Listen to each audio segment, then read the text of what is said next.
কোরআনে কারীম এই জন্য বলেছে বান্দা ওয়ালা তাকুল্লিল খাইনিনা খাসিমা, যারা দুর্নীতি, সন্ত্রাস, চাঁদাবাজ, বিশ্বাসঘাতকতা করে এদের পক্ষে সমর্থন করবেন না, সমর্থন করবেন না।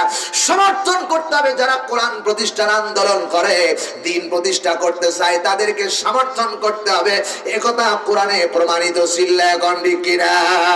সুতরাং কোরআন প্রতিষ্ঠার আন্দোলন করতে গিয়ে ইব্রাহিম আলাইহিস সালাম আগুনের ভিতরে ঝাঁপ দিয়েছেন, নমরুদের আগুনের ভিতরে ঝাঁপ দিয়েছেন। আল্লাহর নবী তায়েফের ময়দানে লক্ষ কোটি কোটি পাথরের আঘাত খেয়েছেন। সুতরাং দ্বীন প্রতিষ্ঠার আন্দোলন করতে গিয়ে যদি জান দিতে হয়, খাব্বাব খুবাইরের ভিতর জান দিতে প্রস্তুত আছি, কোরআন দেব না, ইসলাম প্রতিষ্ঠা করতে চাই। কারা রাজি আছো? দুই হাত তুলে তাকবীরের মাধ্যমে দেখাও।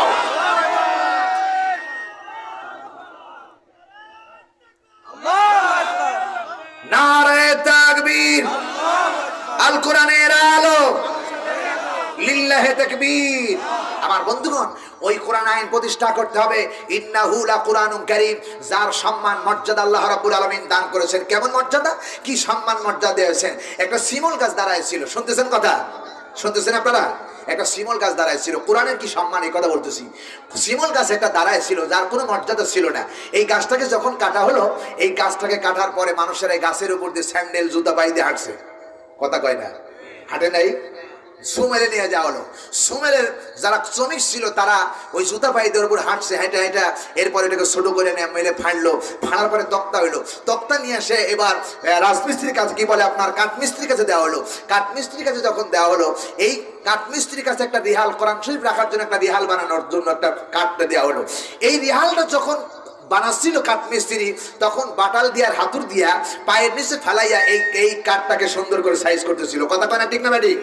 এতক্ষণ পর্যন্ত কোনো মর্যাদা ছিল না কাঠের। যখন রিহাল তৈরি হয়ে গেল, যখন রিহালটা এনে যখন কোরআন শরীফ রাখা হলো, কোরআন শরীফে রাখার পর থেকে এইবার রিহালটা যদি হাত থেকে বান্দার মাটিতে পড়ে যায়, এবার বান্দার পায়ে লাগায় না, এবার কোনো জায়গায় লাগায় না, আগে সর্বপ্রথম মুখে চুমা দেয়, আর মানে বুকের মধ্যে আঁকড়ায় নেয়। কথা বলেন ঠিক না ঠিক?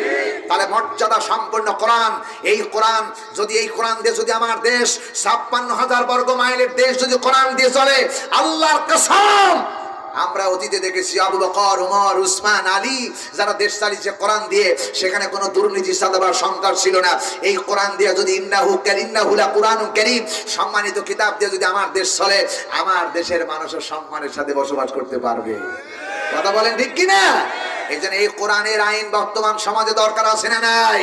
আরো জোরে